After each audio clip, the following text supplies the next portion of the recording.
હું મારી સોતેલી દીકરીને ખૂબ જ નફરત કરતી હતી કે તેને મેં એક જુગારી સાથે પરણાવી દીધી અને એક દિવસ તે મારા ઘરે આવી તો તેને જોઈને મારા પગ નીચેથી જમીન સરકી ગઈ, કારણ કે અંતરનો પતિ જુગારિયાએ અંતર સાથે. મને ખૂબ ગુસ્સો આવી રહ્યો હતો અને ત્યારે હું રસોડામાં ખાવાનું બનાવી રહી હતી. તેની સાથે સાથે વાસણ પણ પછાડતી હતી અને વાસણનો અવાજ સાંભળીને મારી બંને દીકરી રસોડામાં અંદર આવી અને તેની સાથે અંતર પણ આવી. મને અને ગુસ્સામાં જોઈને કોઈની હિંમત થતી નહીં કે અગર આવીને મને જ્યારે પણ ગુસ્સો આવતો થોડો કોઈનું સાંભળવું નહીં, એટલે મારી બંને દીકરીઓ જતી રહી. પણ અંતર ત્યાં જ ઊભી થઈ અને મારા ગુસ્સાનું સાચું કારણ કે પોતે જ હતી કે બાજુમાં રહેતા ગીતાબેન એમના સગા સાથે મારા ઘરે મોટી દીકરી માટે સગું લઈને આવ્યા હતા. દરવાજો અંતરે ખોલ્યો હતો. એ હતી પછી ગીતાબેન અને મહેમાનો ચા નાસ્તો કરવા માટે હું અને મારી બંને દીકરીઓ જ બહાર હતા. ચા નાસ્તો કરતાં કરતાં ગીતાબેનને પૂછ્યું કે જેને દરવાજો ખોલ્યો હતો તે પણ તમારી દીકરી છે? હું મનમાં થોડીક ડરી ગઈ. અમે પણ વિચાર્યું કે અંતરે કોઈ ગડબડ ના કરવી હોય તો સારું. મેં તેમને કહ્યું કે હા, છે તો મારી દીકરી. કેમ, શું થયું? તો ગીતાબેનને કહ્યું, તે ખૂબ ડાયી અને સુંદર છે. હું મારા ભત્રીજા માટે તમારી દીકરી જ જોવા આવી હતી, પણ મારાથી કર્યો વધારે ગમી ગઈ છે જેને દરવાજો ખોલ્યો. તેમની વાત સાંભળીને તેના મનમાં બળતરા કરવા લાગી. પછી મેં પોતાની જાતને સંભાળી તેમને કહ્યું, કેમ બીજાનો જવાબ આપ્યો છે? અત્યારે તરત જ તમે જવાબ ના આપી શકીએ. પછી ગીતાબેન અને તે બધા જતા રહ્યા અને અંતર ઉપર એટલો ગુસ્સો આવ્યો કે મને થયું કે એનું મોઢું દબાવી દઉં. ગીતાબેન અને બધા ગયા પછી હું રસોડામાં ગઈ હતી અને પોતાનો ગુસ્સો વાસણ ઉપર કાઢી રહી હતી કે આરતીને પણ 10 લખવામાં પણ તેને મોટી થઈ ગઈ હતી, એટલે તેના ઉપર હાથ ના ઉપાડવો, જેથી સામે હાથ ઉપાડે તો મારી શું આબરૂ રહે. જોકે અંતર મારાથી ખૂબ જ ડરતી હતી. મેં તેના ઉપર પૂરેપૂરું કાબૂ રાખ્યું હતું. હવે હું અને ઝાપટી નહીં પણ શબ્દોના બાણ મારીને હેરાન કરતી હતી. રાત પડી ત્યાં સુધી ધીમે ધીમે મારું મગજ શાંત થઈ ગયું હતું અને હવે અમે શાંત અને વિચારીશું. જવાબ દો. થોડા દિવસ પછી મેં ગીતાબેનને ફોન કર્યો અને માફી માગીને કહ્યું, અમે અંતરને તમારા ભત્રીજા સાથે સંબંધ નહીં કરી શકીએ, કેમ કે એનું સગપણ પહેલેથી જ અમે નક્કી કરી દીધેલું છે. પણ મારી બાકીની દીકરીઓને કરવું હોય તો કરી શકો છો. મારી વાત સાંભળી એમણે કહ્યું કે માફ કરજો, પણ અમે તો અંતર જ ગમી હતી. જો તમે તમે સબ મન કરી શકો તો વાંધો નહીં, અમે બીજી છોકરીઓ જોઈ લઈશું. આ વાત સાંભળીને મારી અંદર ગુસ્સો એવી આગ લાગી હતી જેમાં હું મરવા લાગી હતી. મને અંતર ઉપર ખૂબ ગુસ્સો આવી રહ્યો હતો. પહેલાં એની માએ મારો હક લીધો હતો અને હવે અત્યારે મારી દીકરીઓનો હક છીનવી લીધો હતો. મેં ગુસ્સામાં ફોન મૂકી દીધો. હું બરાબર ગઈ તો ફળિયામાં બેઠી છું, ચોપડી વાંચી રહી હતી. મેં એકદમ ગુસ્સામાં બોલી, ચોપડી શું વાંચે છે? ત્યાં વાસણ પડ્યા છે, કોણ ધોશે? ને હાથમાંથી ચોપડી મને આવી રીતે ગુસ્સો જોઈને અંતર ડરી જઈ અને તેની આંખોમાં તો આંસુ આવ્યા. મારી વાત સાંભળીને તે વાસણ ધોવા જતી રહી, પણ ગુસ્સામાં ત્યાં જ ઊભી હતી અને મને પોતાનો સમય યાદ આવ્યો. તે જાતને મારા પતિ વિજયને ઓળખીને કહ્યું હતું, મહેરબાની બીજા લગ્ન ન કરો. આપને પોતાની દીકરીઓ છે એ શું વિચાર છે? તમે એમના વિશે તો કંઈક વિચાર. પણ એમની મારી વાત સાંભળી નહીં અને મને ગુસ્સાથી કહ્યું, તું ઘરવાળી છે તો ઘરવાળી બની રહે.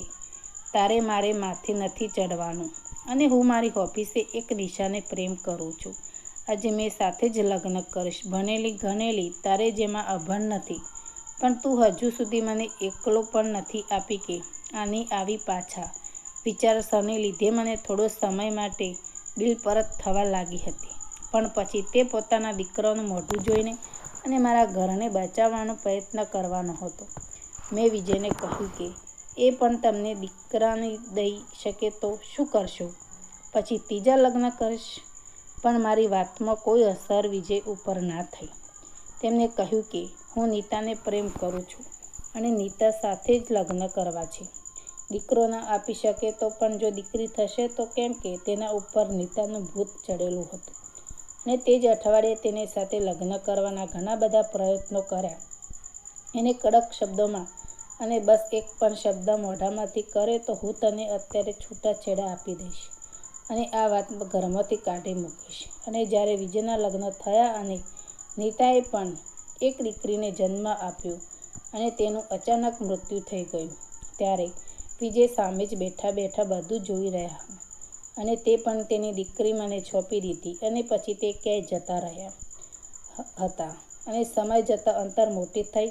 તેને પણ સારા માગા પણ તેના લગ્ન કોઈ સારા ઘરમાં નહોતી કરવી. તે કેમ આવશે? તે મારા મનમાં જે ગુસ્સો ભરેલો છે શું કરવા માગતી હતી? અંતરનો બદલો હું નથી લેવા માગતી. તેવું અંતરના લગ્ન એક એવી જગ્યા કરવા બાકી જાતને ફક્ત દુઃખનું દુઃખ જ મળે. પણ મને સુધી મને એવું કોઈ ન મળ્યું. એક દિવસ બજારમાં ગઈ ત્યારે એક જુગાર રમતો છોકરો મારી સાથે ભડકાયો અને જલ્દી મારી પાસે આવ્યો અને મને કહ્યું, મને માફ કરી દો મેડમ, મેં તમને જોયા નહીં. એટલા લોકો મારી પાસે પડ્યા છે એટલે હું તમને બચીને ભાગતો હતો. પોતે સાયકલની સામે જોઈ રહેતી નથી.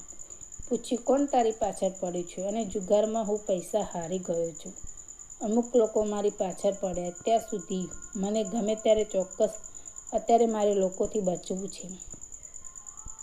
મારા દિમાગમાં એ છોકરા સાથે અંતરના લગ્ન કરવાનો વિચાર આવ્યો. તે છોકરા તો મેં તેને પૂછ્યું કે તું લગ્ન કરીશ? મારી વાત સાંભળીને હું તેને પોતાની સાથે લઈ ગઈ. જલ્દીથી પંડિતને બોલાવીને મંદિરમાં અંતરના લગ્ન કરાવી લીધા. અંતર ખૂબ જ રોઈને મને આજીજી કરવા લાગી પણ મેં તેનું કશું ન સાંભળ્યું. મેં તે છોકરાવાળાને લગ્ન કરાવી દે અને ઘરેથી વિદાય પણ કરી દીધી. જતી રહી. લગ્ન કરવાનું કારણ પૂછ્યું તો મેં કહ્યું કે જ્યાં સુધી અંતર ન હતી જવાની ત્યાં સુધી તમારું કોઈના લગ્ન ન થવાના. મારી દીકરીએ વાત સાંભળીને ચૂપ કે હવે મને મારી દીકરીના લગ્ન ચિંતા થતી હોય તેના માટે સારો છોકરો ગોતવા લાગી. હવે ઘરમાં આવતા ન હોય એટલે જલ્દી મારી મોટી દીકરીને લગ્ન થઈ ગયા. હવે ઘરમાં હોવાની મારી નાની દીકરી, એમાંય નાના દીકરી હમણાં લગ્ન કરવાની મારી ઈચ્છા ન હતી અને લગ્ન કરે પૂરું 1 વર્ષ થઈ ગયું હતું અને 1 વર્ષમાં અંતર એક વખત અમારે ઘરે આવી ન હતી. હવે મને એમ થવા લાગ્યું હતું કે અંતર બરાબર તો હશે ને, તે એક વાર પણ અમને મળવા કેમ ના આવી? આમાં દિવસો પસાર થતા તે 1001 દિવસ અંતર ઘરે આવી અને ખુશ પણ નહીં એવી લાગી રહી હતી. આવીને મને વળગી અને મારા સપના ઘણા બધા રૂપિયા રાખ્યા અને બોલી, હું ફરી તમને મળવા આવીશ. કે આ બધું શું છે? આની પાસે આટલા બધા પૈસા ક્યાંથી આવ્યા? પછી મેં વિચાર્યું જે પણ હોય કરીને લગ્ન પછી અમે રૂપિયાની જરૂર હતી. કેટલીક વાર રૂપિયા મને ઘણી મદદ થઈ જશે. 15 દિવસ પછી અંતર ફરી મને મળવા અને આ વખતે ઘણા બધા રૂપિયા હાથમાં આપ્યા અને મને થયું કે આની પાસે આટલા બધા રૂપિયા ક્યાંથી આવતા હશે અને ફરીવાર એનાથી નફરત થવા લાગી. એમ થયું કે આ છોકરો કિસ્મત કેટલી સારી છે, જ્યાં પણ જાય છે ત્યાં સુખી જ રહે છે. ફરી વખત જ્યારે અંતર મને મળવા આવી તો આ વખતે તેને પતિ પણ સાથે આવ્યો હતો. તે ખૂબ જ પ્રેમપૂર્વક અને માન સન્માનથી મને મળ્યો અને પોતાના નાના ભાઈ માટે મારી દીકરીનો હાથ માગે. હું લાલચમાં આવી ગઈ અને હા પાડી દીધી. મને થયું કેટલા રૂપિયાવાળા માણસો છે, મારી દીકરીઓ રાજ કરશે કેમ કે અંતર કરે છે અને તેને કહ્યું કે આ સંબંધ માટે હું ના પાડી દઉં પણ મેં તેની વાત સાંભળી ન. મને લાગ્યું કે મારી દીકરીનું સારું નથી જોઈ શકતી એટલે મને ના પાડવાનું કહે છે. એટલે નથી જતી. જેમ તેમ જલસાથી રહે તેમાં બંને બહેનો ખુશી રહેવા લાગી કારણ કે એણે મારી નાની દીકરી વિશે સારું વિચાર્યું અને સુખી પરિવાર માટેના લગ્ન કરાવે એટલે મેં તેને માફ કરી દીધી.